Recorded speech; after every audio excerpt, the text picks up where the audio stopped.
Hi, everyone. Thank you so much for joining our webinar today. First of all, I want to thank you all for taking the time to be here with us. We know it's hectic in the e-commerce space, so any minute of your time is much appreciated.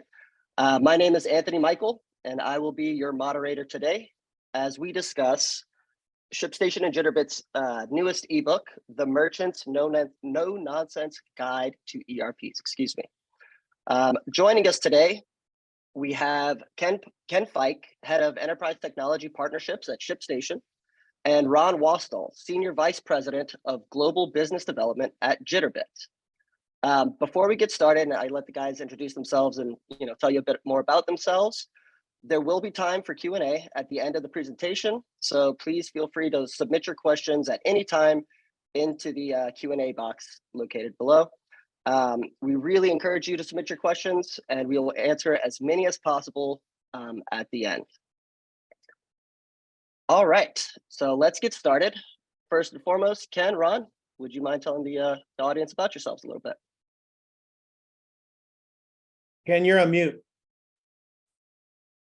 Look at that. See, that's how good Ron is. See, that's a tag team there. So, yeah, real quickly. So I manage for our family of brands, Octane, which is ShipStation, Indicia, Stamps, all those lovely brands that we all know and love.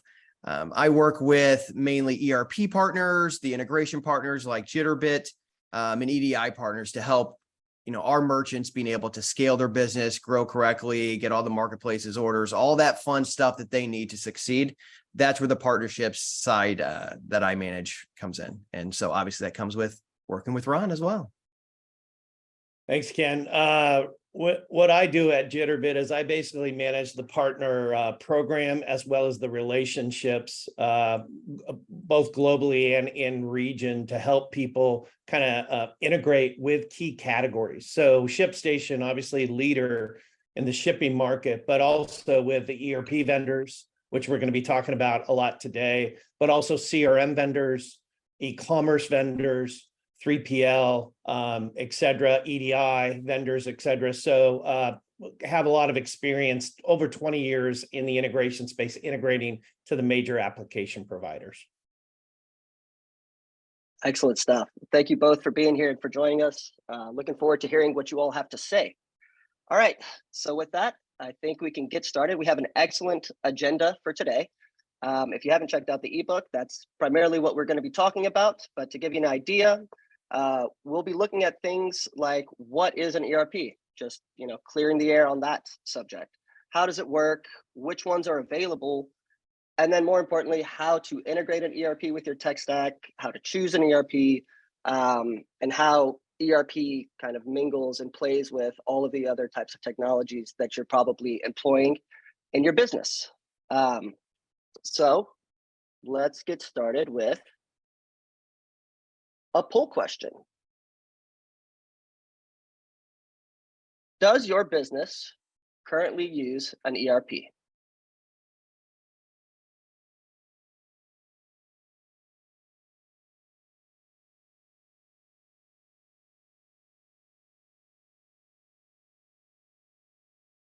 Need some music or something.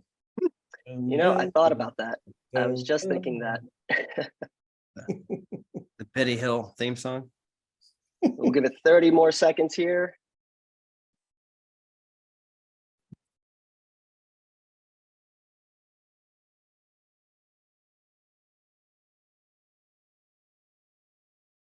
Ten, 9, 8, 7, 6, 5, 4, 3, 2, 1. All right, so it looks like it's a pretty even split, which is interesting. All right, so with that, without further ado, I will be quiet now. Ron and Ken, I hand it off to you. Well, thanks, Anthony. There's a lot of information here. So this, in reality, this webinar could be hours and hours and hours long. We're not going to do that to you, so don't worry. We'll try to keep it on point, looking, I think, from a merchant's perspective, especially from a ShipStation perspective, what we see, kind of what's common issues, common questions, what our merchants typically are looking for in this space, to really bring to light what this is, because it's confusing, right? You see ERP, there's CRM, there's WMS, there's IMS, there's 900 different initials. What do they all do? The reality is ERP is a little bit different because it typically encompasses a lot of those other systems, those other acronyms, if you will, right? So in its most simplest terms, ERP is the hub of your business. It's what allows you to take multiple technologies and streamline that tech stack so it's manageable and scalable. They are typically the source of truth for your business, whether it's your financials, your inventory, human resources, procurement, all of that stuff is usually lies in the ERP to be that path to where you can pull all that information easily. It's accessible to the parties that need it. And most importantly, software like this is what allows you to more accurately plan, budget, and predict your company's results, right? It lets you predict for the future in a much more accurate way. Sad thing is, many e-commerce businesses that we see are actually using maybe an e-commerce platform for their source of truth or CRM. The problem with that is you're only getting one piece of the pie. You're only getting one slice of the data versus, an ERP is covering essentially all walks of your business. Ron, anything you want to add to this? Yeah, I think if you look at the visual here, which I think is very helpful, it can be a lot of different things, right? So the term really came about back in the 80s. Gartner coined it. SAP was one of the first vendors to really start to be known in the enterprise around this kind of capability. You can see there's a lot of capability here on the chart. But what's interesting, right, as you go into mid-market and smaller businesses, you may not need all of this to start with. And so when you think about ERP in a small business versus a medium or large business, think about what's critical and what is expanding in your business and which one of these areas maybe becomes really important. The only other thing I would highlight here is this market continues to evolve rapidly. So a lot of it started on premise, and a lot of people were trying to consolidate a lot of these areas into one ERP so they could see across all their departments and systems.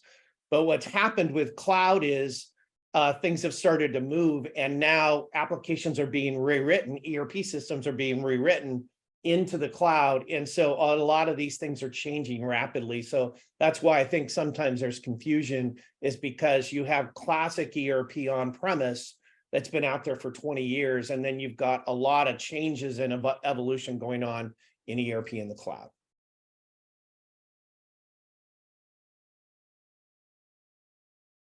We want to go to the next slide. There you go. So why don't I kick off this one? When we talk about ERP, that we showed you quite a bit of different areas that it can provide. Really, the core areas that most people start with is financial management. Usually, oftentimes, a CFO is driving that, or inventory tracking. A product leader is driving this because they need better inventory management, quality control in the supply chain, automating processes because they're having to hire too many people and it's being very manual, the handoffs between the different groups and departments. And then security, to make sure they're locking down and making sure who has control of that information to make sure it's safe for the company. Other reasons what it can do for you is it kind of streamlines a lot of processes, right? It gives you a platform to integrate a lot of processes that you may be doing manually and trying to automate those tasks.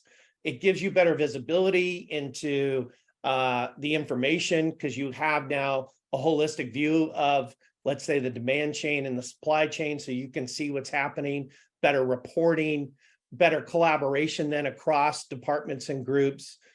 Sometimes if you use their CRM module, it can give you a lot of visibility into what's happening with your customers, both the opportunities and the cases that maybe are out there today. And then obviously supply chain and regulatory compliance are other areas where it can really help you kind of manage your business as you start to grow beyond just, let's say, one channel of operation and order management.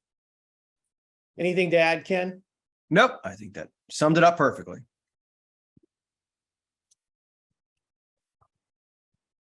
Okay, let's talk a little bit about then how does it really work? What you find is that it really allows you to pull and push information from one system to another, and kind of, as Ken mentioned earlier, centralize that truth. Where APIs fit in is the ability to allow you to connect other systems to an ERP system, so you have visibility both upstream and downstream from your ERP system with other systems that are actually running your business. Typically, you have a centralized database, right, that's managing this finance, inventory, sales, procurement, and HR information. You have modules and functionality. So a lot of these ERP vendors offer different modules for different areas, depending on what you need and your type of business. We talked about integration. So they have capabilities to both help you with integrating inside your company, but also across companies to other companies. Data input and processing to help you deal with inputting new information, either through mobile devices or as well as laptops and server systems. Real-time updating and reporting we talked about earlier, as well as security and access control. So it really helps the company start to standardize on a process across these key areas so they can scale up their business as they move forward.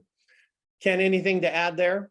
Yeah, I think one of the things that we see a lot with our merchants, they start off, even if they start off as a home-based business, let alone just a kind of a small business, they start adding on different technologies as they need them, right? We need something for inventory. We have an accounting system. We have this, we have that.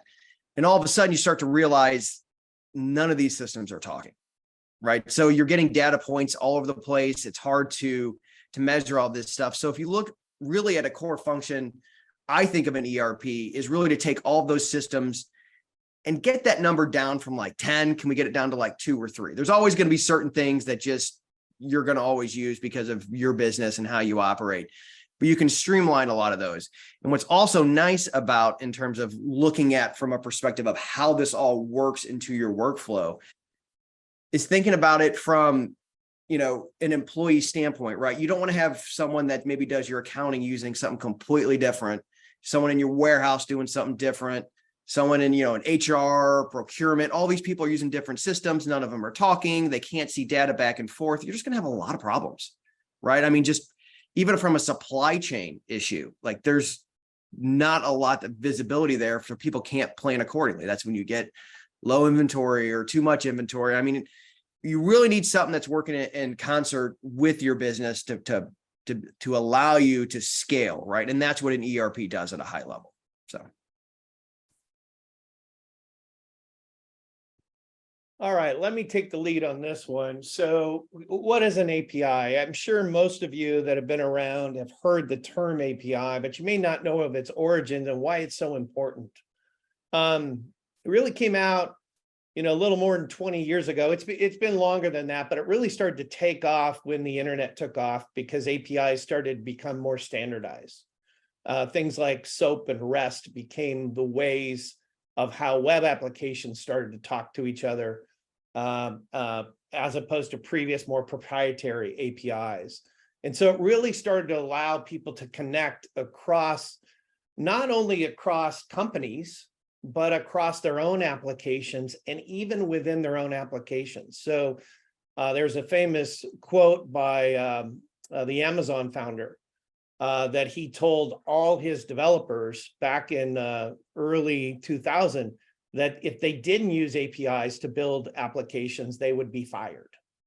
That's how important he felt APIs were to where the software industry was going at Amazon and AWS. And so what APIs really do is create a standard way to communicate across software. So software can leverage other software without having to build very tight coupled integrations to them. And so it's really taken off in the last 20 years. And what you find is, if you think about the source of truth and all the data kind of being delivered into the ERP and then out of the ERP, APIs become really important. And the ability to integrate to an ERP system becomes really important. And so that becomes the way you get data really in and out of an ERP system with other software. And so Jitterbit focuses a lot on this area. We focus with a lot of ERP vendors. And I would say the most interesting thing about APIs is they don't stand still. They mature over time, they evolve. So you will see an ERP vendor start with 1.0 and could be on version 20 of their ERP API. And then when they go to the cloud, they start over. And so oftentimes the APIs are evolving and changing.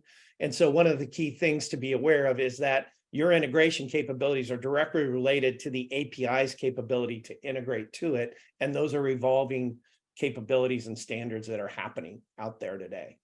Ken, anything to add to that? Yeah. So real quickly, from a ShipStation standpoint, if you're used to using ShipStation, you use Shopify, eBay, Etsy, whatever that is, right? All of those orders are coming in via API into ShipStation. You work your magic. So what's nice about an ERP is, since that's your source of truth, it's going to be the same process. From a user standpoint, those orders just come from there instead of those other marketplaces, and it's done via API, and it's nice and clean. So easy peasy.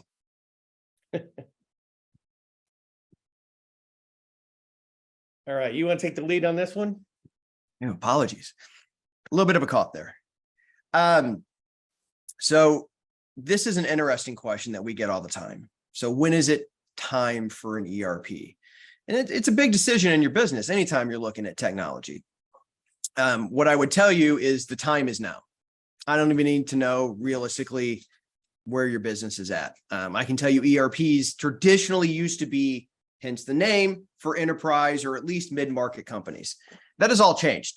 And it makes sense because there's only so many Fortune 500 companies. I mean, there literally is actually only so many Fortune 500 companies, right? So they needed to adjust their product because the SMB market is massive. I mean, we're talking hundreds of thousands of businesses.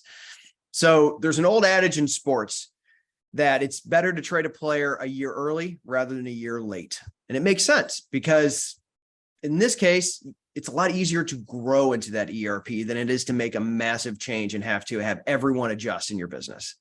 So what I always try to tell people, and it sounds a little corny, but it does work.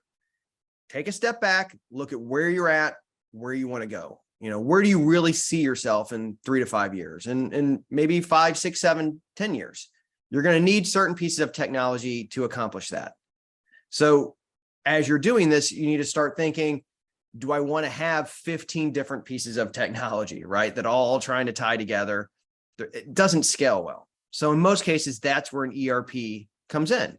And what's nice is because they are tailored for the SMB market, you don't have to buy the full package, right? Like right now, maybe your business doesn't really have an HR department, right? Well, you don't need that software then. That's fine. And as you grow, you can always add that on. It's basically just a module for most of these. And cost-wise, one of the interesting things that we found is when you're looking at an ERP, cost-wise is typically going to be less than using 5, 6, 7, 10 different systems, and then you also have to integrate all of those systems, which isn't free. So there's a lot of pieces of this puzzle where you're seeing, kind of upfront costs and hidden costs, subscription costs. Really now is the time. If you plan on growing your business, at worst case, at minimum, at least have a conversation, right? And start exploring it. That's what's really going to allow your business to scale, especially in the e-commerce world. Anything, Ron? Yeah, just to add to that, Ken, I think everybody knows, obviously, when you're growing and expanding, that's when you start to ask yourself, if I don't have an ERP, is it time for an ERP? Because we're really planning to do some serious expansion. The other thing is we see a lot is there inefficiencies and a lot of data silos, right? So it feels like there's a lot of manual handoffs and that people are really struggling to hand off the different activities between the demand chain and the supply chain. The other one we see is a lack of real-time information, right?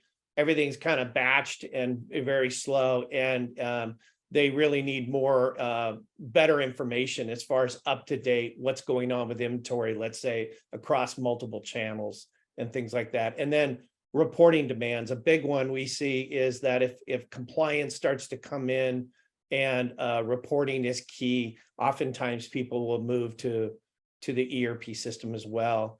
Last one I would probably say is resource optimization. If you feel like there's a lot of manual effort and you can improve in productivity, that's another key reason why we see people move to ERP or move from let's say an older ERP into a new ERP. I think a lot of people are contemplating right now, should they move from their older on-premise ERP to a new cloud version of the ERP. So that's also what's driving a lot in the market today that we see. Really great stuff so far, guys. Thank you so much. With that, we're going to open up another poll question for the audience. So audience, at what employee count do you think a company will need to employ an ERP system?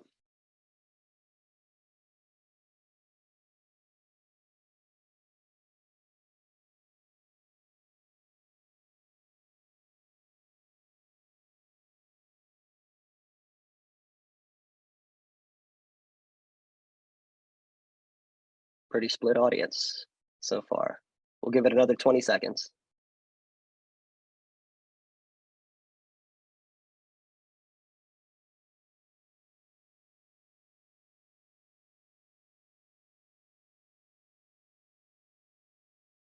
Five, four, three, two, one.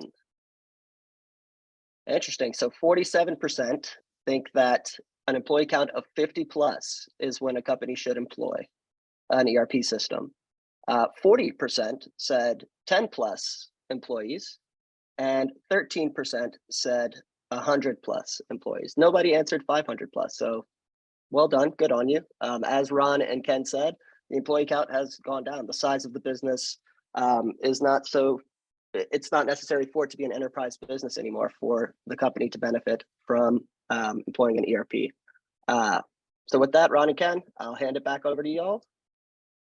Yeah, and a quick touch point on that. I mean, honestly, they're targeting startups, 5 employees.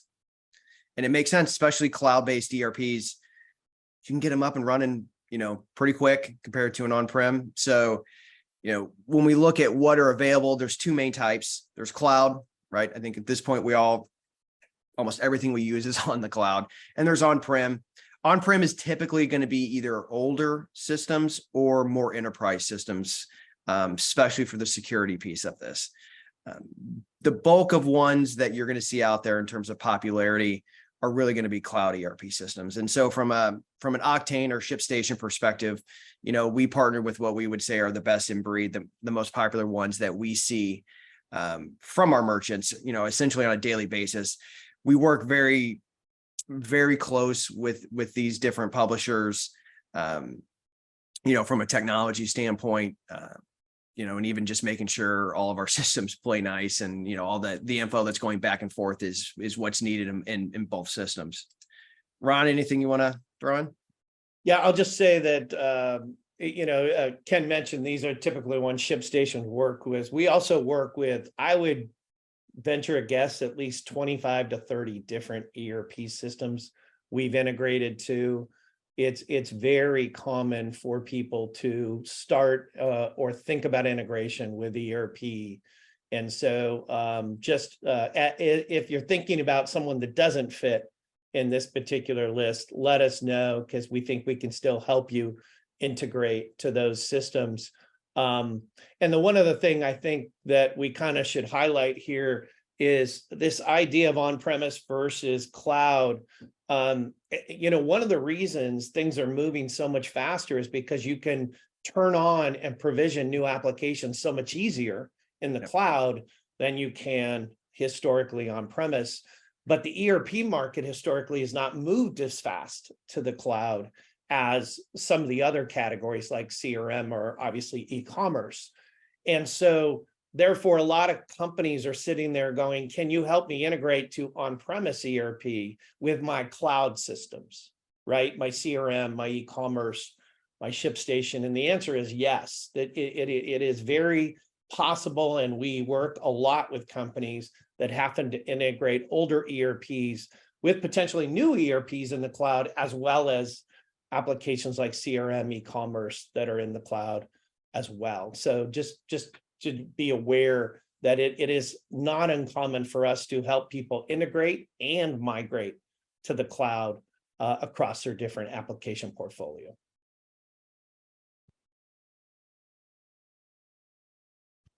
All right, let me take the lead on this one. Where do EDI, CRM, and e-commerce platform fit in? So if you noticed in these pictures, you see a lot of different modules that are out there today, and it's not uncommon for an ERP vendor to offer EDI capabilities, CRM capabilities, e-commerce capabilities.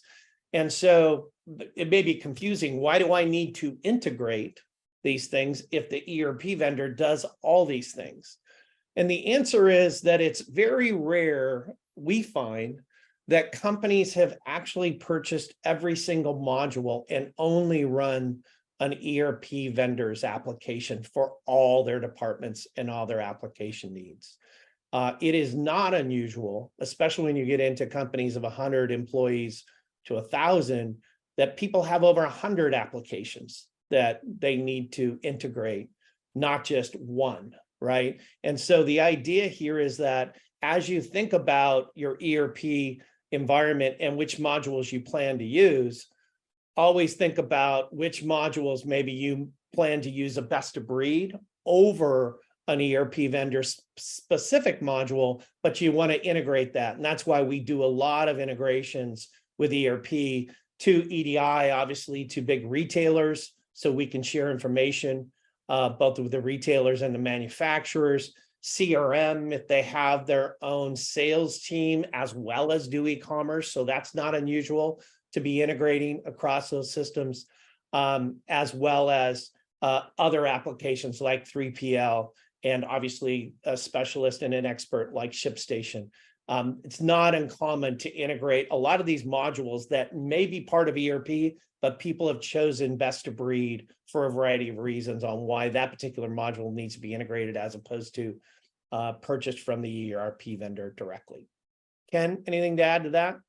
Yeah, I mean, I think an easy example of some of this stuff is, again, we've even though we're talking about eliminating some things from your tech stack and streamlining, there's always going to be certain things that are just, I don't even want to use the word niche. They're just certain things that your business needs because of how you operate or your scale or your size, things like that. A great one would be Salesforce, right? There's a lot of people that are using ERPs, but they also have grown to where they also want to use the functionality of Salesforce for CRM. Another great example is if you look at a lot of ERPs, they have shipping functionality. You can ship your packages right inside of them.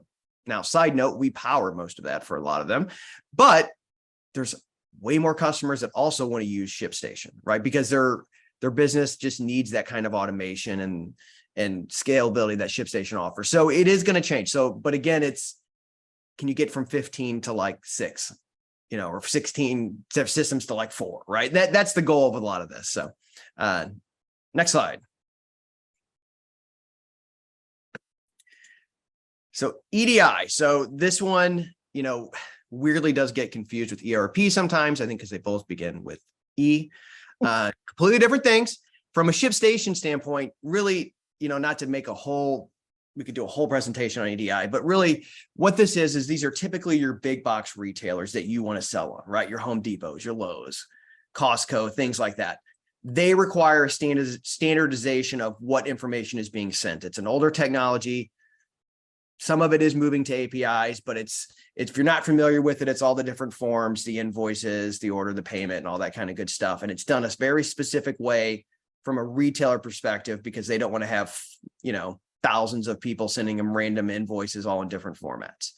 The point of all of this is those can flow right into your ERP system. Now, it's typically going to be done and managed by an EDI provider. We work with plenty of them to make sure all of this is not only compliant, but it's also automated to the best of its ability. So you're not doing a ton of manual work.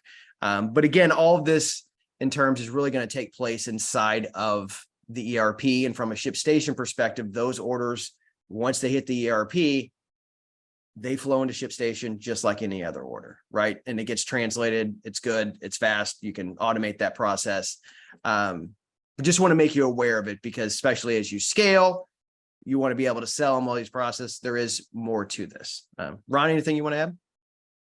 Yeah, the one thing I'll add is a lot of people say EDI versus APIs, right? What's going on there? And if this standard actually has been around since the 1980s itself as well. And so a lot of these retailers have been using this standard for many, many years as a way to share order and invoice information and a few other things with, their manufacturers, right? So that they can sync up and make sure that it's very easy for a new manufacturer to get online and make it automated to manage the order and inventory process with that manufacturer.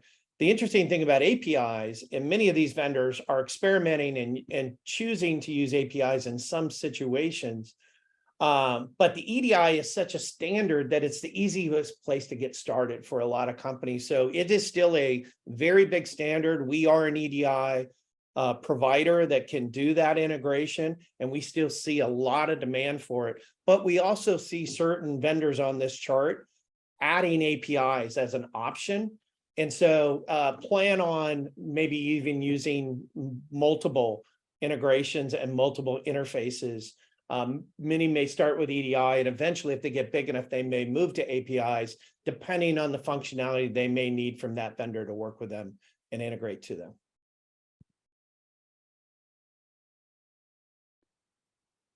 This one's right up your alley, Ron. Yep. So, how do you integrate an ERP with your tech stack? And so what we focus on is what are the key, we call them business objects. That's what the application vendors call them. And a business object may have a number of fields associated with it, right? So, your customer, your item, your orders, your shipments, right? Are all managed and often defined a little bit differently in each ERP vendor on how they capture and manage that information. And then what we do is we work very closely with the leading players in e-commerce and CRM to map and ideally even pre-package as much as possible. So we already have the mappings and the communication and the data flow between these key objects and fields. So you can start with, 80, 90%, sometimes in some cases, in ShipStation's case, 100% out of the box. And you can quickly set up and integrate these solutions in less than a day in some cases. In some cases in ERP, when we do CRM to ERP, it gets complicated. Order to cash is not an easy process. And so it may take a few weeks, even a month or two to get going. But the value here you want to look for when you're talking to integration vendors is how much have you done it before? How much expertise do you have on both sides of this picture, both the ERP and the e-commerce in this particular visual? And can you show me what you recommend we integrate out of the box rather than having to tell them how to integrate from scratch every time? So those are the key areas we think about on how to get these integrations up and running quickly with your other applications. Ken, anything to add to that? Yeah, 2 quick points. So I work with all of our integration partners, and I cannot stress enough of if you need integrations for anything, I don't care, even if it's not related to ShipStation, they really have to have a strong domain knowledge of whatever systems you're trying to integrate. If they don't, I've been on the other end of these. It is a messy, frustrating, long cycle, and it almost never ends well. I'm just telling you, make sure you've had yes, we do a lot of work on Salesforce and ShipStation or whatever the case is, right? The other piece of this, beware of customizations. There are certain things maybe in your technology that you need custom things. And whoever's selling you technology loves to sell you custom things. And there's a whole reason why, if you're not in sales, just know that that helps them sell things. The problem with that when it comes to technology, we see this every day. Do you need it or do you want it? And 9 out of 10 times you want it. And the reason I say that is because in that technology, it's a lot cooler, instead of calling it sales order, to call it whatever it is you want to call it. The problem is any technology that wants to go in there and find a sales order to integrate with it, you need a custom integration now, because you're not using the stock fields of what they call things. So this goes beyond ERPs. With any technology you're using, if you're going to stray from their standard fields, make sure it is a need. And most of the time it is not. I'm just telling you, it's going to throw a wrench and be very costly when you want to integrate it with other things, or you have to choose, do I not want to integrate it and not have data points that are accurate? So just keep that in mind when you're doing this in terms of integrations. So then that brings the question. So this looks a lot scarier. We broke it up into 3 phases. There's a lot of bullet points here. This process actually is very easy. The best way to do this is to meet with your team. I don't care if you're a 5-person unit or a 5,000 person unit. Get with the departments that are affected, which is going to be pretty much every department, right? So again, even if it's 5 people, talk to them, figure out where their roadblocks are, what isn't working today, right? Where do they need help? And what is working, right? What are processes that are working well for them? Because you got to build those out to get the requirements of what you're looking for. A common mistake we see, no offense if anyone here is from IT, but the IT person chooses the ERP system and isn't talking with the other departments. That's not good. Or replace IT with any other department. The point of that is you're not getting the full perspective of what everyone else is going to be using it, because the goal is for everyone to be on the same system, right? Which makes it easier. Ron, you want to add anything on this?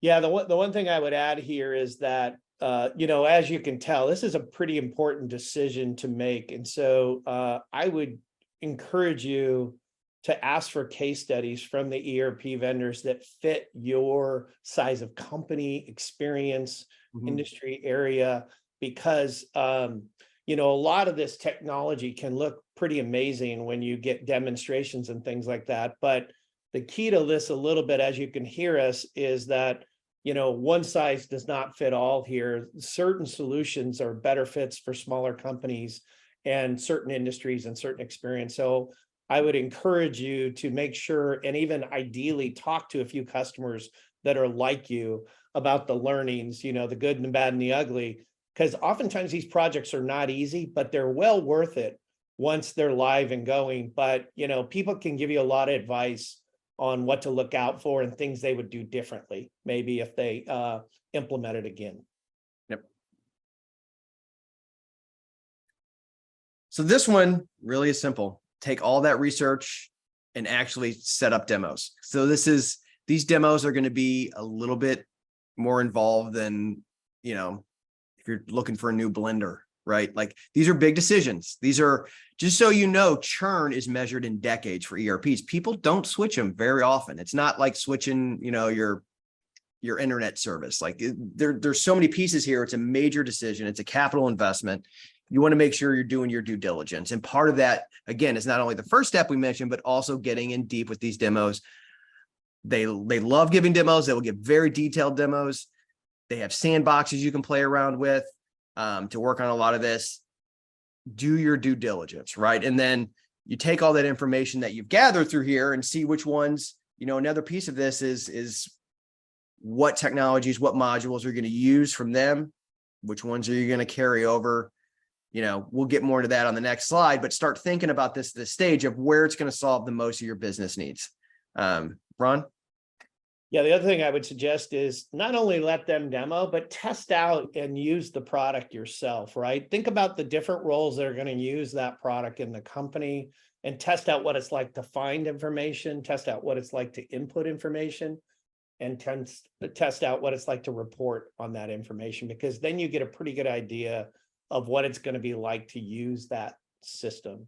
And I think what's pretty amazing about how things are moving in the cloud is the interfaces are getting better and better for people to find input and report on information. So I would just encourage you to get involved in the demo. Don't let them just be in control of touching the product.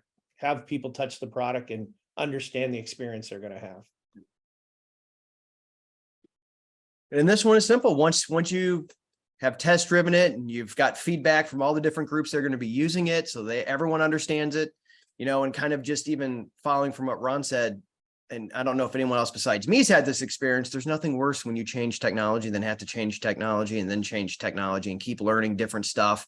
You're just asking for errors in your business, right? Because people are used to the other stuff. So you want to make sure that everyone's involved, everyone can see it. when it goes to implement it, you don't want to have someone say, well, this doesn't fit our needs, right? You want to solve all of that before you go to implementation. And once you do, implementation is going to vary on the ERP, and it's going to depend on what you do, right? If you're an enterprise business, you're a Fortune 500 company, that implementation is going to take, Ron, tell me if I'm wrong, it can take multiple years. That's a big project, not to scare anyone. If you're an SMB, let's say you're a 100-person office, I've seen those get implemented in a couple months, right? So, it's going to vary depending on what you do. But this also, again, when it comes to your tech stack and the implementation, you really need to think, how much custom stuff do you really need, right? Because that's going to slow it down. And then when you're actually looking at some of the other ancillary technologies you're going to use, you're going to make that much more complicated. So another piece of this too is if there are certain pieces of technology that you do use. So let's just say you use Salesforce. Does the ERP have an integration with Salesforce? A lot of them have free native integrations already built into their product. That's a good thing. So think about what softwares you're going to use. On the other hand, if you just know you need a technology, maybe I don't care what company it is, but I know I'm going to need this. I guarantee you they probably have references and things you can use that you can work in this space, because we get brought into these all the time for our ERP. So it's actually a pretty easy process, but you got to know what you want. That's the key. Ron? Yep. And the other thing is, as you're thinking about integration, start to stack rank and prioritize which ones you think are the most critical to make the ERP project successful. As you heard us, we're talking a lot about order and inventory. It's kind of fundamental to managing the supply chain, right, to the demand chain. And so typically it's those top demand chain applications that are capturing the demand and managing the opportunities and the orders, et cetera, upstream, and then how to coordinate that with the supply chains downstream that need to deliver on that demand and those orders. So I would just encourage you to, sometimes people are trying to all integrate too many things at one time, especially if they're moving off of an old ERP into a new one. So it's really think about the prioritization of what are the top integrations that need to be done first, second, third, to prioritize those, because that will sometimes make or break the ERP project, right? Wow. All right. Thank you, Ken and Ron, for today's presentation and for sharing such useful and actionable, information for our merchants here today. So now it's the everyone's favorite part of the show, where our host will answer your questions. So if you have any questions, feel free to drop them into the Q&A box here. We'll keep it open for 2 minutes. Just give people some time. All right, let's see. All right, let's see. So Ron and Ken, how long does it typically take to implement an ERP? And then follow up to that is, how long does it take to integrate an ERP to other systems? So I'll take the first part on this because Ron's typically dealing with the second part more hands-on than we are. It really does vary, right? So we had someone, they were a startup. They had about 20 people. The implementation was maybe about 3 months to get them going. It was pretty quick. That also included them having a sandbox and playing around with it for, I think, about 30 days, just beating up, kind of like how Ron mentioned. Implementation, which I'll let Ron talk about as a general overview, this is where it becomes important because it's one that we have a native integration with. So it took 20 minutes, right? Versus if it was a full-on integration, it was custom, again, that could take very easily 4 to 6 weeks. So, but Ron, go ahead. Yeah, and just to add to that, I think what you're integrating to the ERP is a big piece of this, right? So as Ken mentioned, Ken and I have worked on a number of integrations to ERP to ShipStation, and we've got it down to less than 30 minutes with some of these integrations between the ShipStation and the ERPs. But in some cases, when we talk about CRM and e-commerce, we have a lot more objects and fields, right, that we can integrate to. And to Ken's point, you may see more customizations going on there. And so it's not unusual to kind of a minimum of a week for a CRM or an e-commerce to as much as 2-3 months sometimes with really complex systems. And what's driving a lot of that is two things. It's actually a little less the technology and a little more, one, the resources available to test and QA those integrations, as well as how much customization has been done to the ERP, the CRM, or the e-commerce, and therefore some unique requirements are there that need to be built on top of the packaged integrations that are available to make that particular client work. So it can range dramatically on the type of application and the sophistication of the use case, and then how much customization's going on.